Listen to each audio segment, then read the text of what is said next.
Welcome to the DoubleTree Southampton in the United Kingdom, England. We are here because we are going to be taking a cruise, which we're super excited about. We're going on the Carnival celebration for its first ever inaugural sailing. And so subscribe to the channel so you can see those videos. But first, we're going to show you this hotel room here at the DoubleTree. This is about a 20-minute drive away from sort of the main area where the port and the bus station is. So that's something to keep in mind if you're thinking of booking. Factor in an Uber ride of about £16 to that cost if you plan on spending time by the port. Let's take a look at what we've got here. We've got, of course, the evacuation plan, which you may or may not want to follow, given my recent experience at the Hampton by Hilton in London Park Royal. You can watch that video about how that went wrong. There's a couple safety features here, which is good. So you got your deadbolt, and you've got sort of that hook and eye type dealy. And, of course, it's a Hilton property, so there's a do not disturb sign. It sounds like a weird thing to be excited about, but a lot of places don't have them these days. I found since COVID struck, D&D signs kind of gone. Looks like we've got a air conditioner thermostat control here. The display's blank at the moment, so haven't figured out how that works yet. There's a kind of a nook open closet thing here. So there's a power plug down there, it looks like, plus that switch where the plug itself can be turned off in the shelf. Let's take a look in the bathroom. Oh my. Oh my. So this is Southampton, it's not London, and how can you tell? It's so much more spacious. This is very, very nice. Crabtree shampoo, conditioner, shower gel you got there. So again, this is different from North America where you can expect Neutrogena products at a DoubleTree. It looks like we've got a shower with a couple controls, and it's a handheld unit, but you could also leave it up there. And it looks to be pristine. That looks completely clean to me. That looks great. Of course, you got your towel that you can put down on the floor, and a full-size bath, which in the UK and Europe, and particularly in London, a shower stall is normally what you get. A full-size bath, that is surprising. That is nice. That is luxurious for where we are and for what we paid. So over here, you got the sink, nice kind of design, kind of a modern fixture there. We've got body lotion and hand wash, and a plug, Crabtree and Evelyn personal shower cap. Okay, I wonder, does this, you know what? In America, it would generally say something like fits one head. And they don't feel the need to say things like that in the UK, and I like that. So a small face cloth there, a couple of full-size towels, some Kleenex. You got your sort of UK style toilet, so this is a little bit different. It's not quite the throne we're used to in North America, but it's a whole lot better than you'll encounter in other parts of Europe. In Italy, I find that it's really quite a bit lower. And then you've got the two flushes here, small one for liquid, big one for solid waste, piece of art. And you got a couple towels, hand towels here, which is nice. I like having easy access to a hand towel, a garbage, and some toilet paper.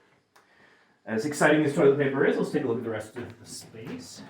So we've got a closet here. Now keep in mind, it does not come with these clothes. These clothes cost extra. These are Mike's clothes because he beat us here. He got a ride. There's a safe and a couple drawers. Hair dryer can be found in the top drawer. I think these are empty. There we go. And then there's the iron there and the ironing board over here. So, over this way we have a Sam nook for storing your Sam, if you happen to have brought a Sam with you, and we did. And a mirror, of course. Once again, a mirror useful for checking yourself out, but also a mirror is an effective way of creating the feeling of additional space when you don't actually have the space. There's a luggage rack here. I appreciate one of those. Our last hotel did not have that, so that's nice. And it seems like we have connecting rooms. And I have seen, we've gotten comments online that people are sometimes concerned about these. So let me put you at ease. There is a door on both sides, and there are two locks on both sides. So you need both sides to agree that they want to open it and to unlock it twice before anyone can pass through. So if you ever see a door like this, worry not. It's only if you happen to have neighbors that you want to spend time with. Maybe you book something with some friends and family. Here we've got a couple of beds. These look pretty nice. Pretty firm mattress. I like a firm mattress. Some art on the walls. And similar to the last hotel we stayed at, I like these lights here because you get some illumination that's soft and diffuse, and it doesn't take up any space. Not like a giant lamp that you might like hit your head on or something. So I like this sort of UK efficient lighting that they seem to have. That's kind of cool there. So what we have here, we've got two USB plugs.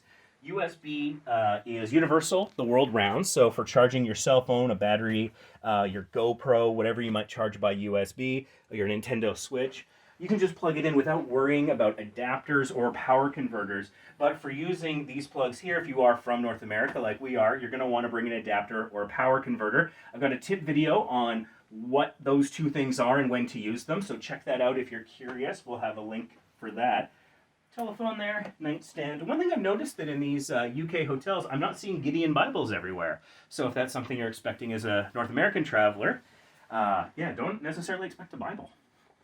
Got a Samsung TV here, and again, I don't want to break a TV, so it's not really accessible from the sides. I'm not detecting much in the way of ports, so if you're hoping to bring in, your own Fire Stick or whatever, I don't think you can plan on hooking that up to this TV here.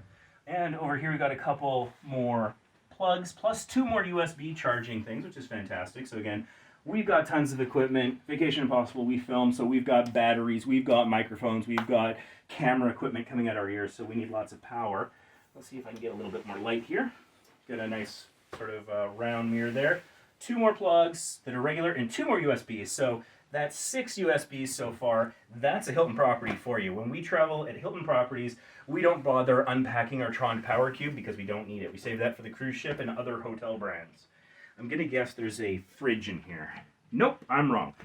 This is where they have stashed the kettle, the tea, and the cups and the spoons. And so that's a nice thing also, because tea is such a part of the English culture that you'll often have spoons. So if you've picked up a little fast food and you need some sort of cutlery, you're probably gonna have a spoon, which you might kind of be able to use to cut and lift things in lieu of a fork and knife. And now I believe there's a balcony, Mike was saying earlier. So we got a window here that looks like it opens. Oh, okay, that's a whole thing. I was not expecting that. Okay, so it pivots, the hinge is on the bottom. Oh. I thought it would be on the side. I thought it would swing open.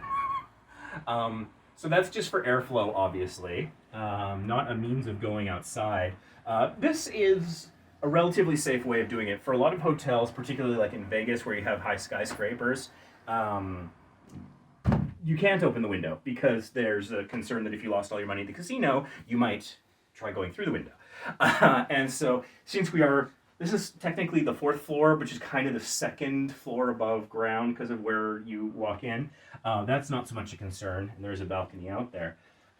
So that's kind of nice. You can do that for airflow or temperature control. So let's see. Nice blackout curtains here that seem very effective. Yeah, I don't think we have access to that. I don't know that that is a balcony for us. I think that might be a public walkway or something. I don't know. No, but it's... Actually, if you look down here, you can see that there's slats with big gaps. So this is cosmetic. This is not to be walked on. This isn't for use, unfortunately. We were planning on putting Sam out there to sleep, so he might just have to sleep standing up in the Sam alcove. So got the roof. We'll figure that out. The roof works as well. Okay. Yeah. Right, Sam? Yeah. So if you found this tour video useful at all, please give us a thumbs up. It helps other people discover the video, and it might help them as well. And let me know, what do you think of this property? Do you think this is nice? Would you want to stay here? Have you stayed here? If so, what was it like? So far, the front desk staff were completely lovely, and I'm very impressed. It's much more spacious than I expected, and the fixtures and everything, it's pristine. I haven't seen a mark on a wall. Everything looks brand new.